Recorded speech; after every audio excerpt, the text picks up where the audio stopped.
سید آیت اللہ سید رضی تبریز کے تھے، کہتے میرے گھر میں کچھ کام تھا، کچھ دیوار بنانی تھی، کچھ اس طرح کے میں نے مزدوروں کو، بنائی کو، ان کو بلایا، تو میں نے دیکھا ان میں ایک جوان ہے جس کی کیفیت ایسی تھی کہ میں نہیں سمجھا کہ یہ عام جوان نہیں ہے. میرا دل چاہتا میں اس سے بات کروں، کھولوں یہ کیا ہے، لیکن موقع نہیں ملتا تھا.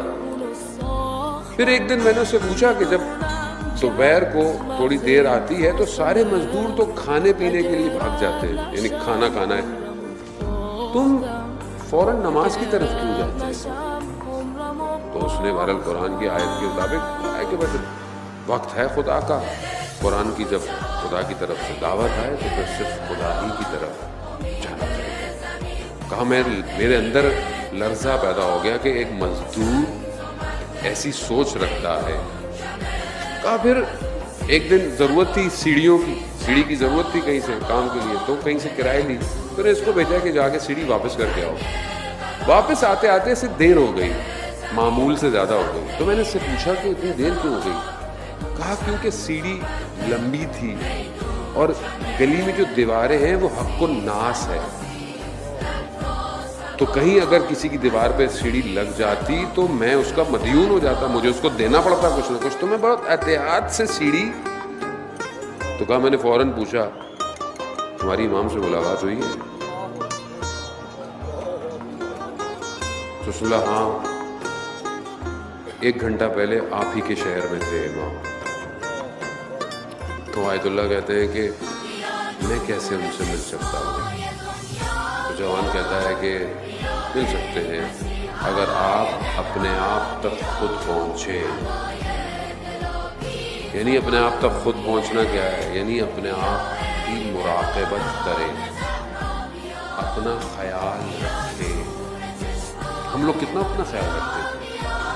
ہم لوگ کتنا اپنے آپ کو کتنا اپنا آپ خیال رکھتے ہیں؟ ہم سے جو منہ سے نکل گیا، جو سن لیا، جو دیکھ لیا، جو بول دیا. اپنا خیال کتنا ہے؟ اب اس کو میں تھوڑا سا سمجھاؤں. اپنا خیال رکھنا کہ مثال کے طور پر خدا نہ خواستہ کوئی بیمار ہے، جیسے آج کل لوگ بیمار ہیں، خدا سب کچھ شفا کاملہ عطا فرمائے. کوئی بیمار ہے، اب وہ بیمار ہے، وہ تو ہل نہیں سکتا نا، تو اس کا خیال کون رکھتا ہے؟ ڈاکٹر، نرس، میڈ، کوئی نہ کوئی رکھتا ہے. وہ ہر وقت پہنچتا ہے، دوائی چاہیے، پانی چاہیے، اٹھانا ہے، بٹھانا ہے، انجیکشن لگنا ہے، یعنی کوئی اس تک پہنچتا ہے. نہیں پہنچے تو کیا ہوگا ختم. ہماری کیفیت اسی مریض کی طرح ہے، ہمیں نظر نہیں آتا کہ ہم کتنے مریض ہیں، اور کوئی اور نہیں پہنچے گا. خود پہنچنا تو پہنچنا. ہم کوئی نیک کام کرتے نور آتا ہے، نور نظر نہیں آئے گا نور آتا ہے. لیکن پھر کیا ہوتا ہے؟ مثلا نماز پڑھی، نور آیا، باہر نکلے، آنکھوں نے گناہ کیا، نور چلا گیا. پھر کوئی قرآن پڑھا، نور آیا، پھر کیا ہوا؟ غیبت ہو گئی، نور چلا گیا. یعنی کیا؟ یعنی ہم نور کو رکنے ہی نہیں دے رہے. باقی آپ سب ماشاءاللہ سمجھدار ہیں، جوان ہیں، آپ کے سامنے ہیں. ہم نور کو جمع نہیں کر رہے. ہم آتا ہے فوراً ہم کوئی ایسا کام کرتے نور چلا جاتا ہے.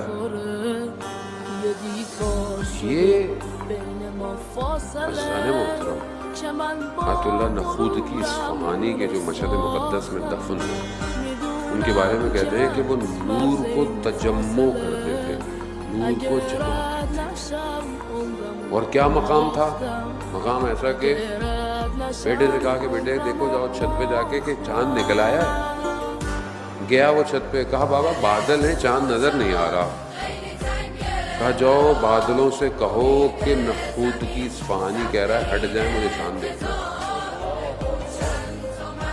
بادل ہٹ جائیں. کیسے آدمی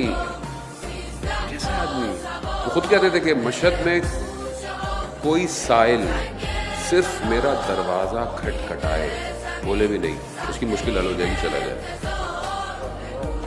لیکن میں نہیں چاہتا کہ کوئی میرے دروازے پہ آئے. جب امام رؤوف ہے مشہد میں تو میرے پاس آنے کی ضرورت ہے. یہ رابطے کیسے ہو گئی، شناخت کیسے ہو گئی؟ زحمت کی ہے, محنت کی ہے. اب آپ بولے نہیں مولانا صاحب فارمولہ دیتے ہیں جلدی سے نکل جائے, کوئی فارمولہ نہیں ہے سر. فارمولہ یہی ہے, اس سے آسان فارمولہ کیا ہے؟ ایک جملے میں آج ویسے بھی دن جن کے لیے ایک ہے, اپنے آپ کو آزاد کر دو, ختم, حر بن جاؤ, یہی فارمولہ پہنچ جاؤ. باقی وہ جانے اور ان کا کام, لیکن آزاد تو کرو اپنے آپ کو. جکڑے ہوئے ہو, امام تک وہی پہنچے گا جو آزاد ہوگا.